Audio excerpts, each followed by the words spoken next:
Good afternoon. Let me maybe give you a little background. My name is John Gahan. I recently retired last year from the New York State Health Department in Medicaid after 37 years, just so you understand where I'm coming from or where my background is. I did hospital reimbursement, I did nursing home, I did clinics, I did cost reports, audits, disproportionate share, lots of different things over the 37, 38 years at DOH, and it was all Medicaid related. I started right out of college and worked my way up, eventually becoming the director of a bureau that dealt with all of that stuff over the years. The last couple years prior to my retirement, I got involved in the MRT and DSRIP. So I decided to, after retiring, I felt I was too young to sit home and do nothing, so I decided to go out in the healthcare consulting field, and folks have reached out to me to kind of help along this DSRIP stuff. So today, what I wanted to try to give you, and Bob Carangelo asked me to kind of do a high overview of value-based payments and what it means. And what I'm going to try to do is try to fit it into how is it related to all of the projects that you're probably digging into and trying to deal with on a daily basis. How does that fit with turning the fee-for-service system to a value-based, and try to put those two together, because a lot of people don't know how that fits. So these are just the categories I'm going to try to go through today. I was going to do an introduction. I did mine. At the last meeting that I did the other day, I went around and asked everybody, but I'm not going to do that today. There's just too many people in the room. I assume that everybody has varied expertise, either value-based, they come from the clinic, they come from the community, they come from the clinician, finance group, whatever. So I'm going to try to just talk through that and save time on that. Try to go through each of these items as we go through and keep it relatively quick. So the purpose of today, as I sort of indicated, is to try to talk about what is the basic understanding of what value-based payments mean. What does it mean, and what are the goals and responsibilities of the PPSs, as well as what is the expectation from DOH going forward. And how, as I said, how does DSRIP, all the projects, 11 projects, whatever you selected for this PPS, how does that fit in correlating to a value-based and getting you there over the 5 years? What are the options and avenues that are available to the PPSs to get you there from a high level? Again, not into the weeds, but taking it very high. And then at the last slide has some additional resources that you can read up on in a lot more detail behind the whole thing to get yourself to sleep some night. So, as most of you know, you've been involved with this since day one, probably, or somewhere you've been dragged into this. DSRIP is to basically transform the fragmented system that exists today, what I'll call a siloed system, which is based on primarily an inpatient delivery system, and moving it towards a more outpatient, more ambulatory care, and a more continuum of care type of environment, and with the ultimate goal of reducing hospital utilization, whether it be readmission to the inpatient, whether it be ED usage, and trying to provide the care to patients as close to home as possible. I think that's the overall goal, and providing a better care for the individuals. As you know, there's basically 3 areas of DSRIP that have projects in each one: Domain 2, 3, and 4. Domain 2 is system transformation, clinical integration improvement is 3, and then population health is Domain 4. And your PPS has selected some from the Chinese menu, 2 from column A, 1 from column B, but no more than 11. So I guess that's how that kind of set up. But the issue, one of the issues that has come up, and one of the real concerns from what I'll call the mostly in the hospitals per se, because they are the ones that are supposedly going to have the largest transformation. If you're going to reduce inpatient admissions and ED usage, they're going to have the biggest change as to how do you move from what I'll call the volume-based fee-for-service environment, where they get paid for what they do, so they do more, get paid more, to a value-based and still improve the financial sustainability of those type of entities. In other words, how do you keep them going strong? And so here's the ultimate goal of PPS and DSRIP and how they fit together. And it's basically Medicaid payment reform attempts to move away from situations where increasing value of the care delivered, preventing avoidable admissions, and reducing administrative waste has a negative impact on the financial sustainability of providers toward a situation where delivery of high-value care can result in actual higher margins. That's the ultimate goal. A very lofty goal, in my opinion, but it's a goal that has been set out there, and I think it can be done. It's just a matter of how can you do it in 4.5 years, because that's kind of what you have left for you. So just to give you an idea, these are the baselines that the state or the PPS has decided upon. Every PPS has to come up with a baseline plan as to where you are in a value-based environment today. In other words, what type of arrangements do you have today that are value-based or quality-based in one way, shape, or form? So based upon your PPS, you have decided or said that that baseline is going to be done by March of 16. Most of the other ones have done that at the same point in time, pretty much around that same thing, because again, DOH, the Department of Health, did provide guidance as to how far out you could go with creating that baseline. And that baseline is going to be used to say how far do you get in year 4 and year 5. In other words, it's going to be your baseline for evaluation. And then the ultimate goal, again, the target, and again, these are target goals by DOH, by December 31st of 2016, you're supposed to have a plan as to how you're going to achieve 90% on a value-based payment system for your PPS. And that date is pretty set by DOH. That's not something that the PPS said. That was their outside date. And that's just your plan. You don't have to be there, but you have a plan to get you there by 2019 or 2020, depending on what date you want to look at. So what is value-based? Value-based is simply paying for value and accepting risk. And there's basically 4 levels that the state has come up with. They call them 3 levels, but there's a level 0. And that's probably where most people are today. They are at what we call a level 1, which is pay for performance. It's usually a fee for service with some type of a bonus payment for quality improvement.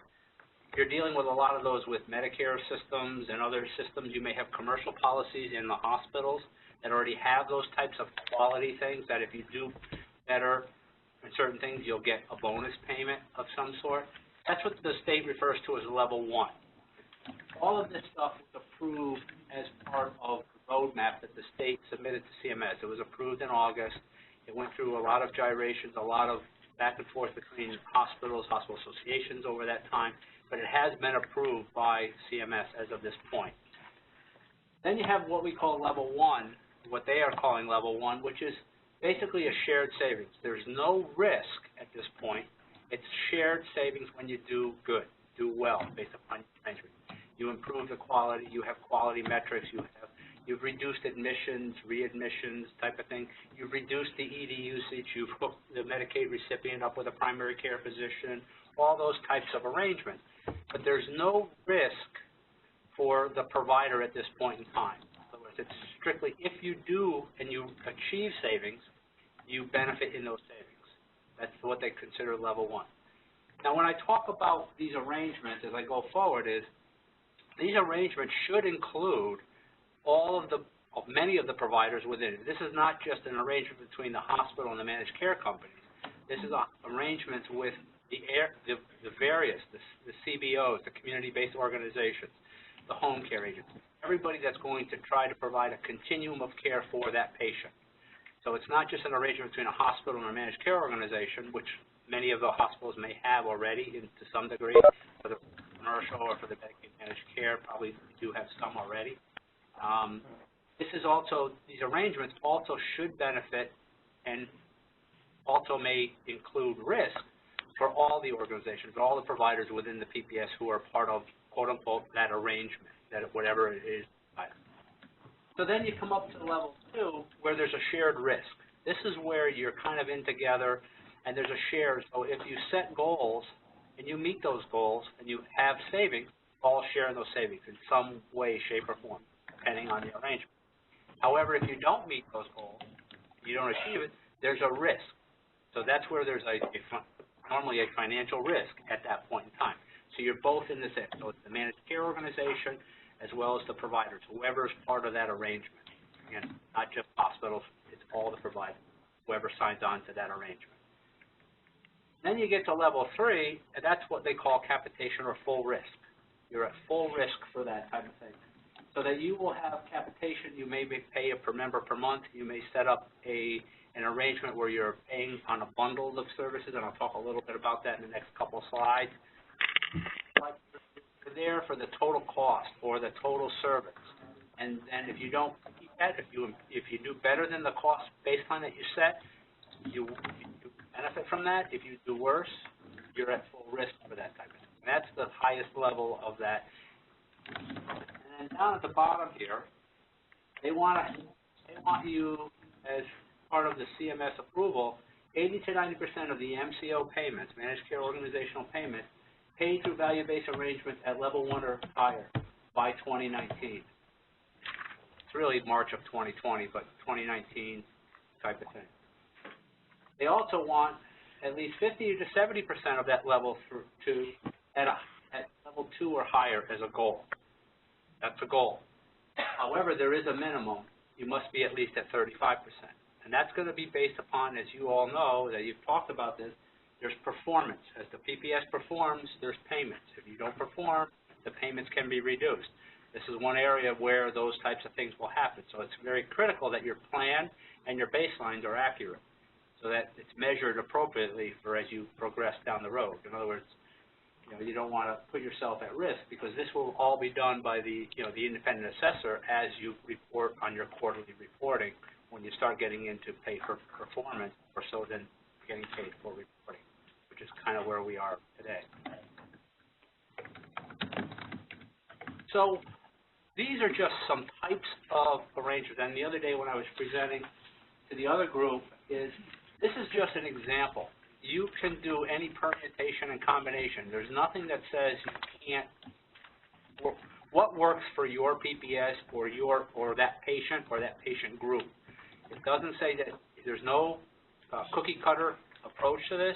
There's a lot of different ones. You don't have to invent new ones. You can use what may be out there. Medicare may be having some. You may have some with commercial policies, or you hear about them or read about them. But these are the 4 major groups of options.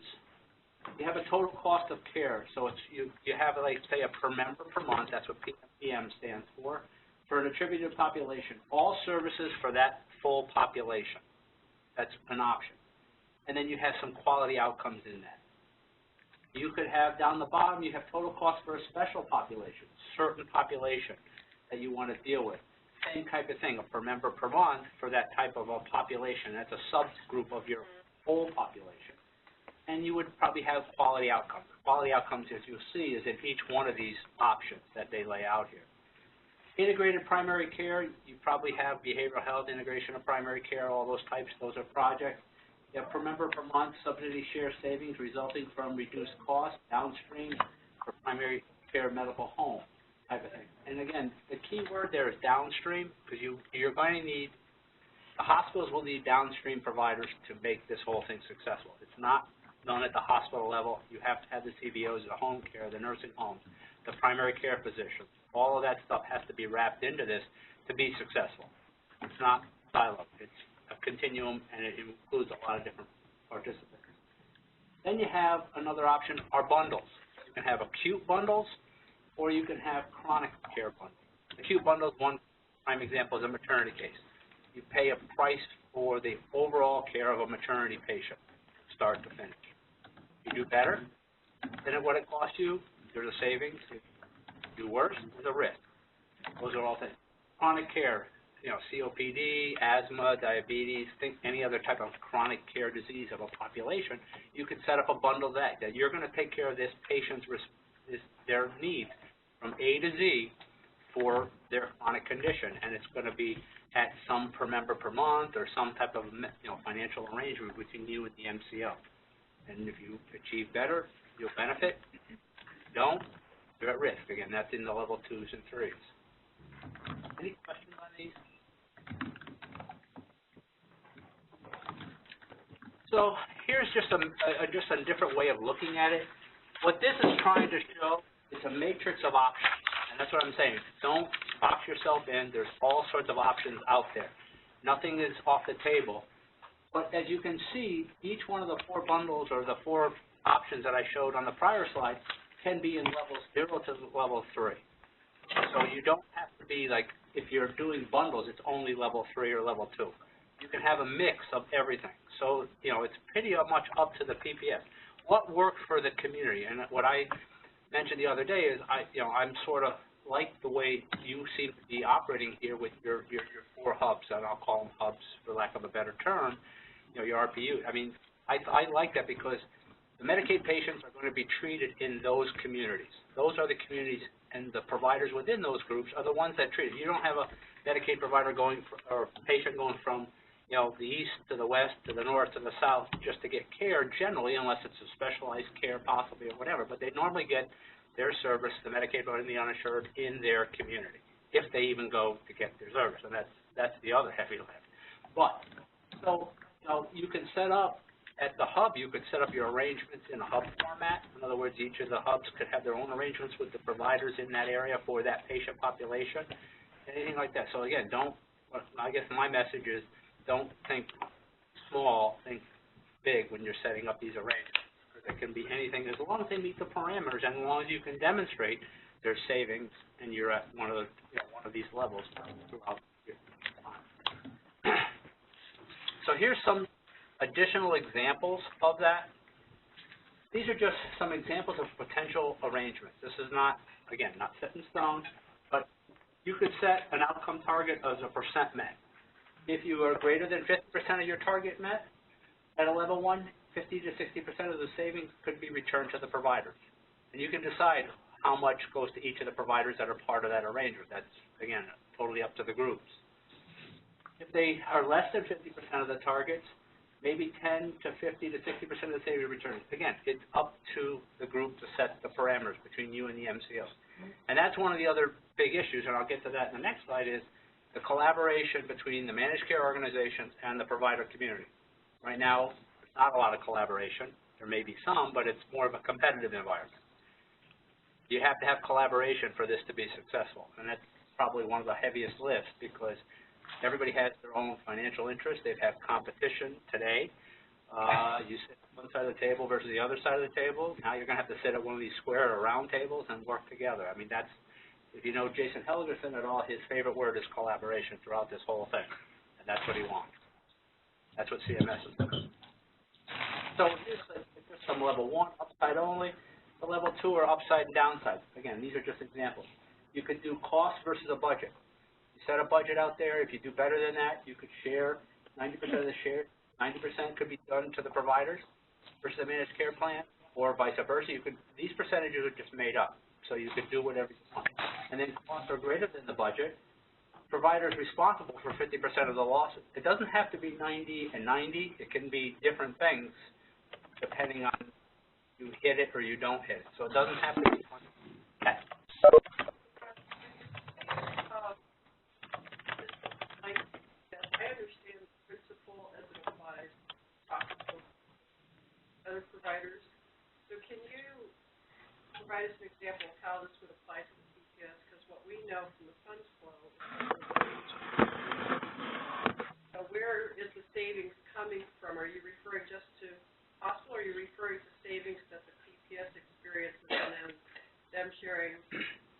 I'm talking about savings that the arrangement benefits, not the PPS necessarily. It's the arrangement and who is a part of that arrangement. Let's say you have a hospital and you set up, one of the things is you have to get the patient into a primary care practice when they come to the ED triage. It's one of the projects. I'm not sure, is that one of your projects? Okay. You have asthma. Do you have asthma or diabetes or tobacco? Another example, a lot of times you have to integrate that. How are you going to integrate that? How do you save money and what it's costing now versus to get, you know, if Do you have the patient come in, they come in for a primary care, they come to a primary care clinic that doesn't have behavioral health services in it. It's a federally qualified health center that just does medical. Who in the community does the behavioral health stuff? And you need to integrate those two together. You can have an arrangement where you treat Johnny Jones for those services where the behavioral health and the primary care providers are together in the process, and you come up with a cost to deal with that. It doesn't have to be the PPS. Again, the PPS is a venue for this to get providers to come together. It's not necessarily a PPS that is going to do the arrangement. The providers and the, of the PPS will do their own arrangements with the assistance of the PPS, and maybe there's some funds flow. Again, I haven't seen the funds flow model here for years, but there could be some funds to help with those types of things. I mean, most of the funds are to help the projects, but then how does the project build to a value-based payment type of transformation or a payment system? It's up to you. It's not just the hospitals. If you need let's say you need a home care agency to help take care of the patient because they need care at discharge, there could be an arrangement of treating, that patient in that whole thing. I understand that, because I guess what I wasn't aware of, not a finance committee, and thought maybe Maybe. are they developing value-based payments and contracting for projects? Or is it going to be up to whoever contracting or implementing the project?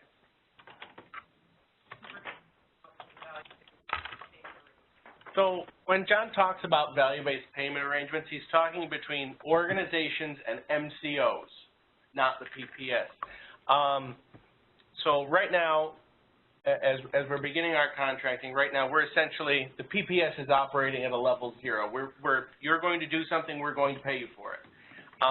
It's anticipated that in year 3 or 4 somewhere, we will transition the PPS payments into some kind of a value-based payment arrangement with the providers who are working with us on the projects. We've not yet fleshed out any details. It's very conceptual at this moment. But I think the crux of it is that it's between any organization and an MCO, these payment arrangements that the state is looking to have in place. It's not actually with the PPS. Right, and the PPS could pay the providers an incentive through the funds flow methodology in addition to whatever arrangements may exist between the MCO and the provider group in that arrangement. I mean, they're not mutually exclusive and they're not tied together. It's not necessarily that the PPS will set up the contract and pay those savings or bear the cost. It's the providers and the MCOs that are going to be, as Bob said, those are the arrangements that will happen. This slide may help you a little bit here. Is originally when value-based payments came up and was discussed with CMS, there was talk about the PPS being the negotiator of all of these value-based arrangements on behalf of the providers. That caused a lot of red flags to go off, not necessarily for the providers per se, but competition, monopoly. I mean, again, if you know what's going on like in New York City where you have these big providers, New York Presbyterians of the world that have 20 to 25 hospitals and or services under an umbrella, they come in and negotiate with an MCO. They bring a lot of weight to that negotiation. They have a lot of power to control that. There was a real concern if the PPS, the 25 PPSs were left to do the negotiation for all of the providers in their PPS. The managed care plan said, whoa, wait a minute here, as did CMS. So now what they have said is the PPS enters into a value-based arrangement on behalf of all providers in the PPS. That's the PPS level. It could happen down the road. I don't see it happening in the 4 years, in my opinion. I just don't think it's going to happen. I don't think the MCOs are going to like it. I don't think you're going to get enough, all the providers in the PPS to do it. I just think there's too many moving parts. The PPS negotiates standard terms. That's the next level down. There's some standard terms that they'll negotiate with the various MCOs in your area. And you have different MCOs maybe within your different regions here. So you may have separate standards and separate populations that you're dealing with in the 4 different areas that you're dealing with. You can set them up that way. You could do it at the PPS level. Again, this is not, my guess is most everybody's still going to leave down in this area. The providers bypass the PPS. This is where Bob was going. The MCOs directly contract with the providers. The PPS has no involvement in the contracting. What I think is important here, though, is that the providers will not be, the MCO negotiates just with the hospital. The MCO will negotiate with the hospital and anybody else who's dealing with that population, that patient that they're dealing with. You're going to bring in other people as part of their, right now it's a hospital MCO arrangement, or it may be a nursing home and an MCO arrangement. I mean, I know managed long-term care is starting, but those types of concepts. I think you're going to have multiple providers as part of that arrangement, and you're all going to benefit because you all depend on each other to do your job, to improve quality, to generate savings, and also to meet all of the goals that DSRIP and your projects have laid out, your speed and scale. All that stuff that you're supposed to hit, they're all tied together. Does that answer your question, hopefully? It is complex, and I think, you know, to have it done in 4 years is a heavy, heavy lift, especially getting the MCOs and the providers in a collaborative mode. And I started at the state in 1977 out of college, you know, bright-eyed, bushy-tailed, and open-eyed, and I haven't seen in all those years, it's still kind of what it was. To some degree, it's improved, but it's a lot like it was in 1977, siloed delivery of care, and not providing primary care, but paying for the highest cost care in the hospital. So to be able to do that in 4 years, I know there's a lot of money involved, it's just difficult. But I don't think people should get, you know, negative about it. I think it's an opportunity to do that, what I'll call to do the right thing for the patient, and actually reduce costs. So if you're not bored enough now, there's some additional things. And again, the department has put up a lot of stuff on the website that really will help you. You have just the regular DSRIP design. You've probably seen that many times. You've probably gone out and looked at it. Hopefully you have. You know, all the other PPSs have put their projects, all that stuff's out there for your information. But I think the other thing, if you really want to know about value-based, and you've had a lot of time to read about a 50, 60-page document, which I've gone through 3 or 4 times and still finding things in it, is this the detailed roadmap, which has been approved. It's final. It's out there. And it will go into a lot more detail than what I did. I went very high level, but this will go into all the different pieces of how they, and I think once you read it, you'll understand a little more of how they expect this to all work out in the 4 years by 2020. So, and there's webinars up there. There's whiteboard. Jason Helgerson does a lot of 5-minute whiteboard presentations that are really 5 minutes, YouTube. He's really into the social media, getting stuff out there. He's got a Twitter account. He's really into the technology and getting out there, the social media. And there's a lot of PowerPoint presentations on there that will give you more detail, not only on value-based, but on DSRIP and all the other things that are going on today. Any questions? I hope that helps you. If you have any more questions or ask questions, Bob has my contact, or I can answer them now if I can. I do have one question. I understand this for the hospitals. I can understand it for the individual medical providers. I'm from a community-based organization. How do you see it influencing, impacting CBOs? I think my personal opinion is CBOs are very critical to the care of these patients. They're already out in the community dealing with the Medicaid and the uninsured for a lot of the things, whether it's Catholic Charities, whether it's homeless shelters, whatever. So I think that they should be part of that thing because you need their input, their treatment, because many of the issues that you're dealing with on a medical have a social base. In other words, it's because they don't have a home housing. They don't have money for good food and good nutrition. In CBOs, that's, in my mind, that's your bailiwick. That's where, you know, depending on who you are, as far as different CBOs, I think that's where they're critical to be part of this. And I think that the hospitals need to rely on that to help get versus the hospitals doing all this outreach and creating a whole new group of outreach. The outreach is out there in the community. So it's now, in my opinion, time to bring the CBOs into that community and be part of the process. Because they're already doing the job. I mean, one of the PPS that I'm dealing with up in the Capital District, we have Catholic Charities. One of the projects we picked, I think you did Project 11, right? Right? PAM tools. We are doing, Catholic Charities is out doing at their holiday events that they're having in their area right now. They're actually doing the PAM tools at these events. They're having sessions to get the PAM tools, to get them part of it. And I think that's just the first step for the CBOs, but at least in the one that I've been doing, the CBOs are very much involved in the projects. And if you're involved in the project, you should be involved in the value-based payment. And it should be a downstream. That's where I was talking about the downstream. There should be savings and benefits to you as well as part of these arrangements, because if it works, you're going to hopefully save the added at the hospital level. Not because the hospital did it all, because CBOs did what they were doing and avoids the patient coming back, readmissions, and other things like that. And that's in my head. So with that, though, I understand, I mean, obviously what, the opportunity is through the PPS is one level there, and that we're very much a part of that.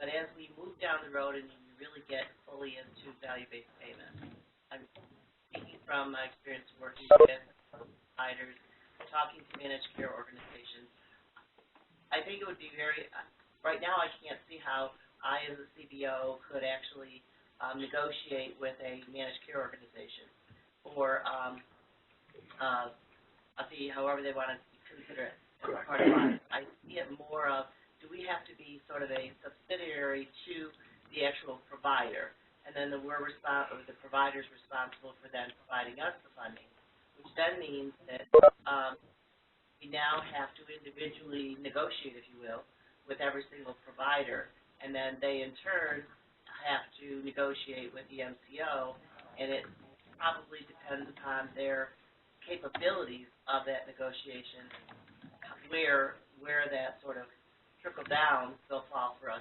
And I totally agree with you there. That's the thing, and I don't think there's a cookie cutter way. I think it's going to be a lot of different options that are out there to do that, but I do believe that the downstream providers, the CBOs, and the people that are not out there actually doing a lot of the billing for Medicaid services but are supporting it are the ones that are critical to be part of this to avoid it. And how you get involved, that's hopefully up to some of the PPS and part of this group. You're going to have a value-based committee of some sort, payment committee, I would think. I know other PPS have set them up already. It started in August. Okay. So those are very good conversations that you have to have, because that's the only way it's going to be involved. I don't expect a relatively small CBO to try to negotiate with United Health or Fidelis, because whatever. But I think you have to be part of that conversation. Yeah. I think I just have more commentary to that I think this is a very good reminder to all of us that we sit here today and consider how we're organized, how we all operate in today's environment, and how we're going to continue to function and get paid for it. We've got to always keep in the forefront of our mind what is the intent of this, transforming the whole system. And I think if we lose sight of the fact that the way we're organized, the way we're looking at it today, we're still looking at that the same way 4 and 5 years from now, we're all headed for trouble. And I think we've come from an environment in the past where a lot of CBOs are very dependent on grant funding to function versus reimbursement.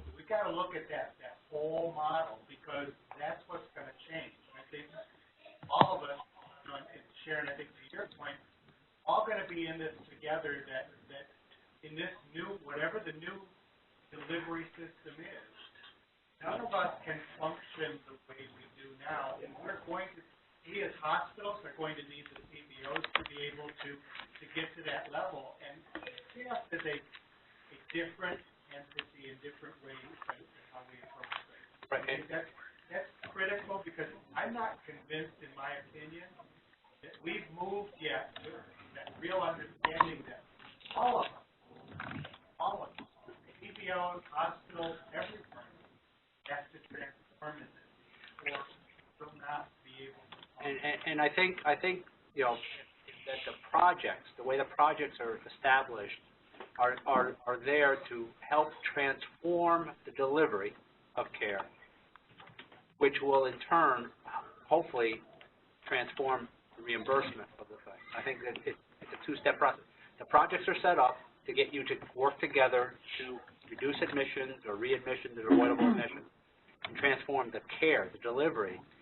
You'll be part of that, and I think then the payment side of that is where the CBOs and the other people have to become part of that as a group in the arrangement. I mean, I think that's the ultimate way that things have to work out. Will it? If I knew that today, I'd be a millionaire.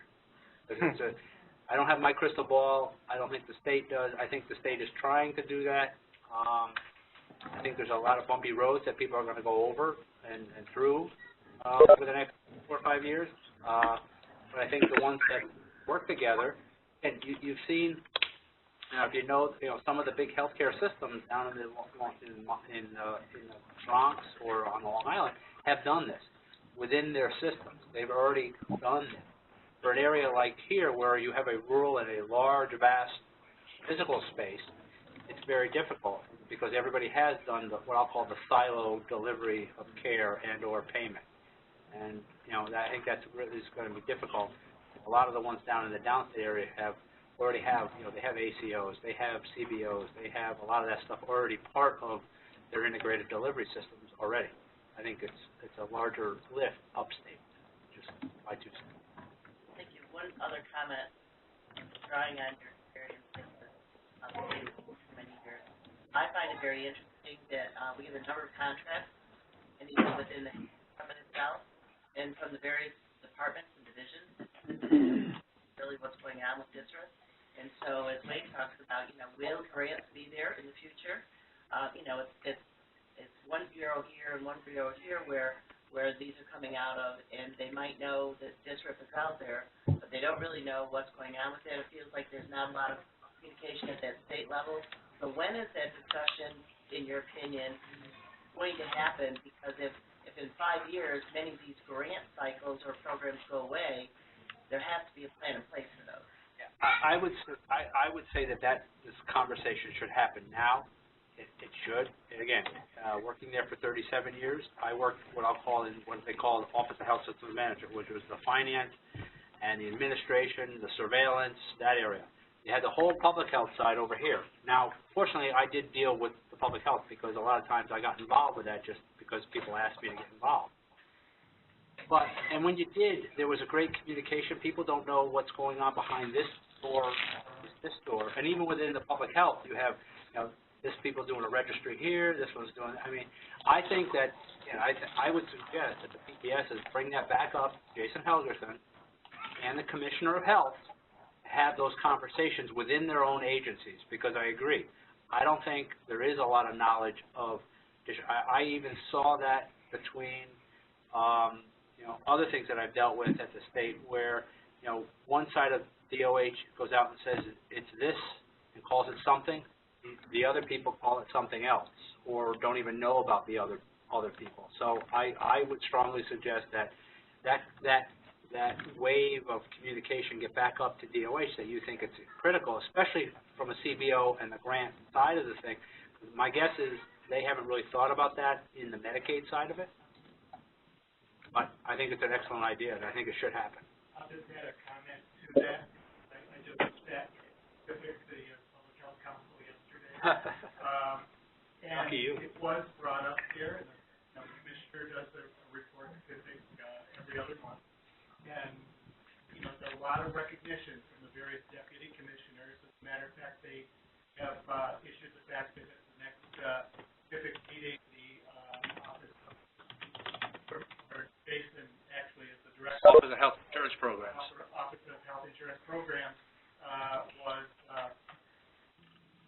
is going to be part of next cycle for the agenda and report out this concern of, and it's not just some of the various departments, bringing in, OMH, OASIS, all of the various divisions. Everybody's still got their own rules in that. So a lot of tell you, yesterday, a lot of discussion around an operating level of concern and the specific questions relative to how does district happen. Right, and unfortunately, recognizing changes. And Shepherd reported out on CON changes that are necessary in what's happening along this. right, but Starting, yeah, I think we're ahead of them. unfortunately, I think you're still missing a large population of DOH there. That's more of the surveillance and the CON. That's what I used to call the OHSM side of the deal, the Dan Jeff, that the CONs, the establishment, and all that.